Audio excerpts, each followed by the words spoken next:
Welcome to the deep dive. Glad to be here. Today we're looking at Somaliland, a place that kind of operates off the standard world map. Yeah, it really does. Our source today is simply titled Somaliland, and we're aiming to unpack what it tells us. Right, so the mission is really to get a clear understanding of what Somaliland represents. Exactly. Cut through the noise.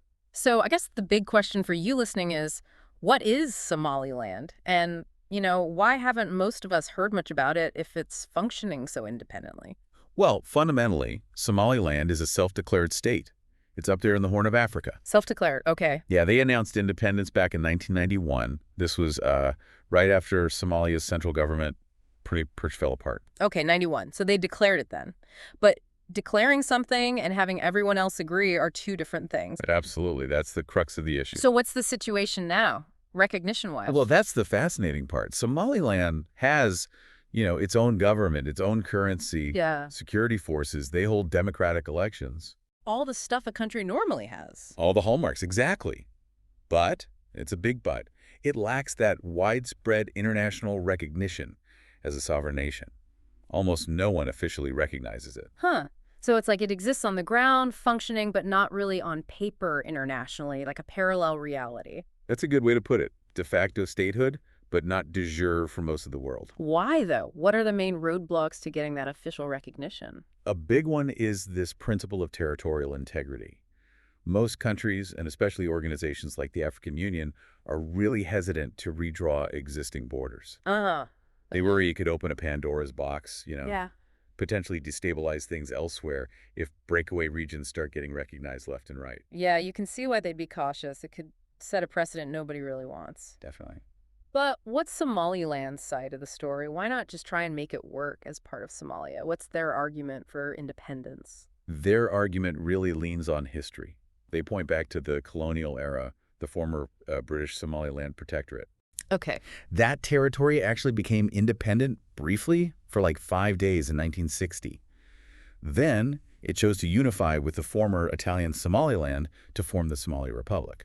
So there was a voluntary union first. Yes, and Somaliland's argument today is basically that union failed disastrously, especially under the later dictatorship.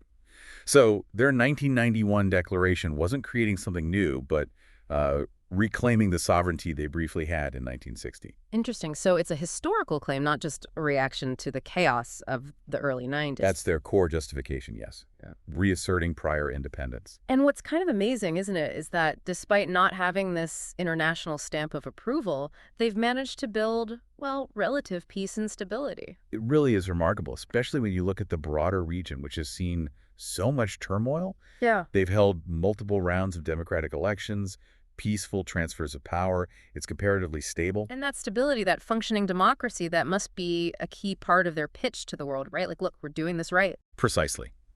They often highlight their governance record and stability as a strong argument for why the international community should, well, take another look. It really makes you think, doesn't it? What actually makes a country in the eyes of the world? You've got this place, acts like a country, stable, democratic history. As a historical case. Right, and yet that official recognition is just elusive. It perfectly illustrates the gap, sometimes a chasm, between facts on the ground, de facto control, and formal legal recognition, de jure legitimacy. It's tangled up in history, international law, and a whole lot of politics. So boiling it down, the key takeaway here is Somaliland is the self-declared nation. It has its own story, its own functioning systems, but it exists in this kind of limbo state, lacking broad international acceptance. That sums it up well. It's a real-world example of existing outside the standard international system, a sort of political and legal twilight zone. Really fascinating stuff. Which leads us to a final thought for you listening. Given Somaliland's situation, what does it tell us more broadly? What are the implications of places like this existing, functioning, but outside that official global framework? Does it signal something about how statehood itself might be, I don't know, evolving? Something to definitely ponder. Absolutely. Thanks for exploring this with us today.